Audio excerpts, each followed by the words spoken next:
Hello, and welcome to the Wilson News Network. Sorry for the low quality sign, our budget was unfortunately just cut.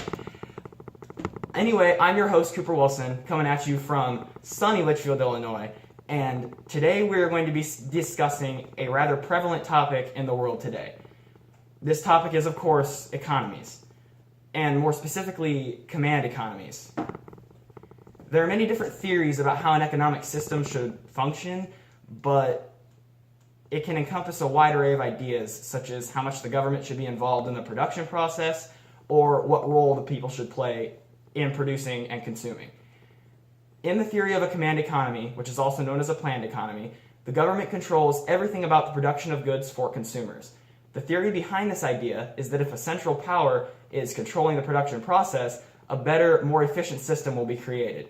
Ideally, an economy that functions in this way will be more stable, meaning that the constant exploitation of resources is guaranteed.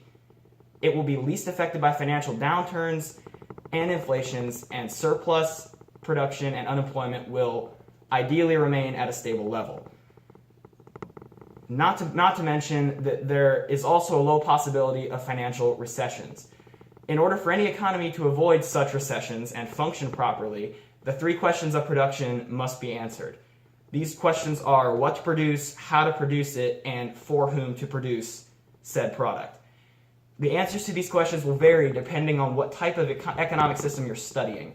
For example, in a market economy where the people decide how, what, and for whom to produce, the answers to these questions of production will be different than in, say, a planned economy. In a command economy, the centralized authority decides for how, what, and for whom to produce. So let's talk about how a planned economy works.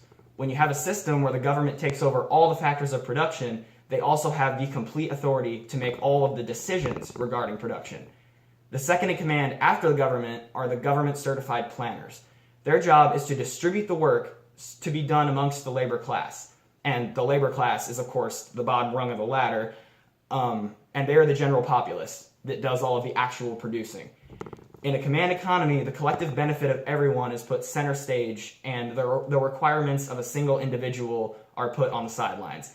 As a result, the economy as a whole will benefit, but small businesses owned and operated by an individual is non-existent. Every economic theory, of course, has its flaws, and a command economy is no exception. The fact that there is one central planner for how to distribute products based on supply and demand leaves very little margin to make an error, but they make a lot of errors because there's one planner. If an error is made, it can result in a very significant overabundance of products. Keep in mind that this goes both ways. A bad calculation can also result in a very serious shortage of products. If this were to happen in, say, the Soviet Union, which is an example of a planned economy, it would result in many people freezing to death, because if it was about, say, winter clothes, and there was a shortage of those, they would freeze, because the Soviet Union's pretty cold. Another flaw of a planned economy is its inability to respond to consumer preferences. Since the government is the only one for the people to buy from, there is no competition.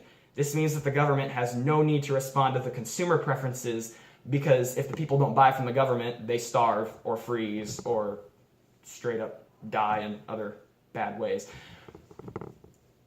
Countries that currently use a planned economy include Cuba, which was previously led by Fidel Castro before he passed away, North Korea, which is currently led by Kim Jong-un, and the Soviet Union was one as well, but as you know, they crumbled. Go America. But they were led by Joseph Stalin. Planned economies severely limit liberty and democracy, as was seen in all three of these examples. You see a population that doesn't have too much individual freedom.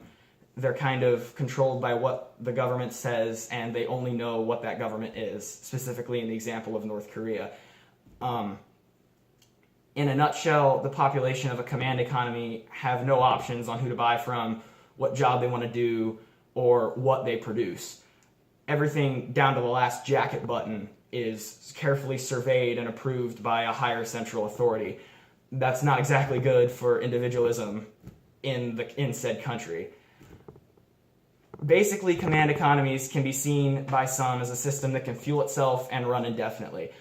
Others only look at the flaws of the system and say it can never work. It is by no means the best form of economy in terms of personal liberty to produce. We'll save that for the capitalist or market economies. It does, however, provide a stable system that holds up very well to financial downturns and inflations. The issue that makes these economies bad for business, if you will, is the heavily regulated, closely watched environment that this system creates. If the people of an economy aren't satisfied with the process that they use to get the goods and services they want, it makes for a lower quality system.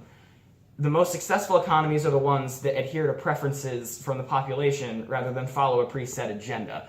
After all, aren't the consumers the backbone of any economy? I'm Cooper Wilson. We'll be back next week. Or not.